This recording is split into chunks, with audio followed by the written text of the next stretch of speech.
On est passé des câbles enfouis sous nos pieds à des milliers de satellites qui tournent au-dessus de nos têtes.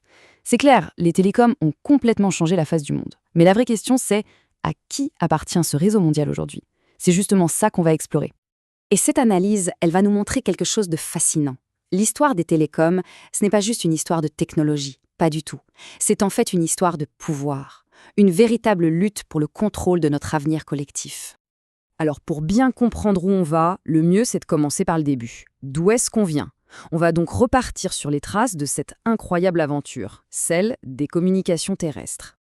Pendant plus d'un siècle et demi, tout s'est passé au sol, sous nos pieds. Ça a commencé avec le télégraphe électrique imaginé. On pouvait envoyer des messages codés à une vitesse jamais vue pour l'époque. Et puis, étape par étape, on est arrivé à la fibre optique, qui est littéralement l'épine dorsale de l'Internet qu'on utilise tous les jours. Chaque invention a été une petite révolution qui nous a rapprochés du monde hyper connecté qu'on connaît aujourd'hui. Le problème, c'est que les câbles et les antennes au sol, ils ont des limites. On ne peut pas câbler un océan ou un désert aussi facilement. Donc, pour vraiment connecter la planète entière, il a fallu changer de perspective, lever les yeux au ciel et viser beaucoup plus haut, l'espace. Et la solution, c'était l'orbite géostationnaire. Alors, qu'est-ce que c'est? C'est assez simple en fait. Imaginez un satellite qui flotte à des dizaines de milliers de kilomètres au-dessus de nous, mais qui reste toujours au-dessus du même point sur Terre. C'est comme une antenne relais géante, fixe dans le ciel, qui garantit une connexion stable en continu. Et là, en 1962, le lancement de Telstar 1 a été un vrai tournant. D'un coup, on pouvait regarder des événements en direct depuis l'autre bout de la planète. C'est quand même fou. Et c'est cette même technologie, à la base, qui nous a donné plus tard le GPS qu'on utilise dans nos voitures et qui a permis de désenclaver des régions complètement isolées. Bon, mais aujourd'hui, on est passé à la vitesse supérieure. On est entré dans l'ère des méga-constellations. Des projets comme Starlink de SpaceX, par exemple, ne lancent plus des satellites un par un. Non, ils les lancent par milliers.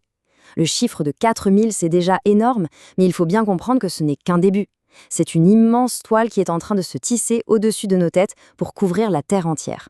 Mais attention, la vraie révolution, la clé de tout ça, ce n'est pas de se dire est-ce que c'est le terrestre ou le spatial le meilleur? Non, c'est leur fusion. C'est quand on combine les deux qu'on voit se dessiner ce qu'on pourrait appeler le réseau mondial ultime.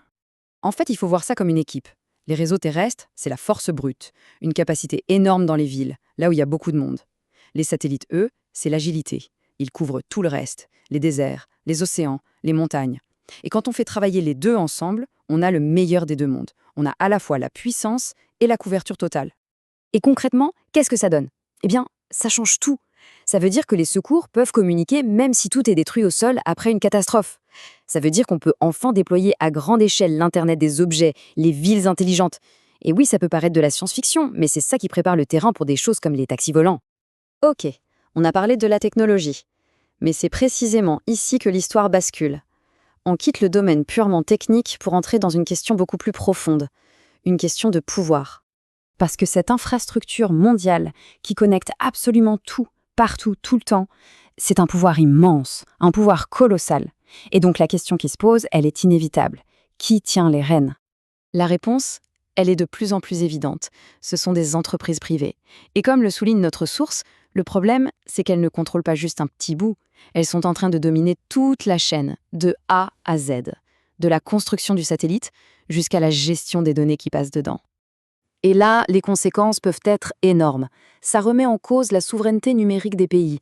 En clair, les États risquent de perdre le contrôle de leurs propres communications.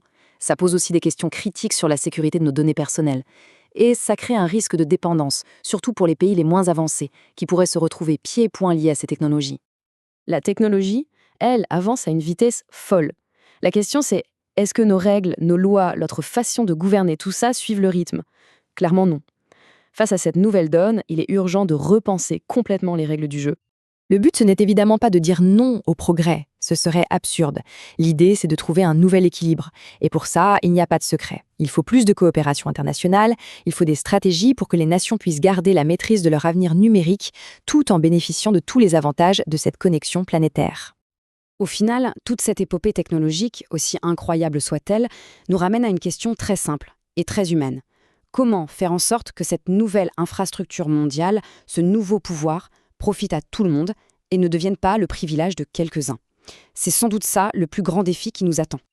Cette présentation s'est appuyée sur des extraits du livre Homo Servus qui creuse bien plus loin toutes ces questions essentielles. Pour ceux que ça intéresse, l'ouvrage est disponible à la vente et toutes les infos pour contacter les auteurs se trouvent sur leur site web.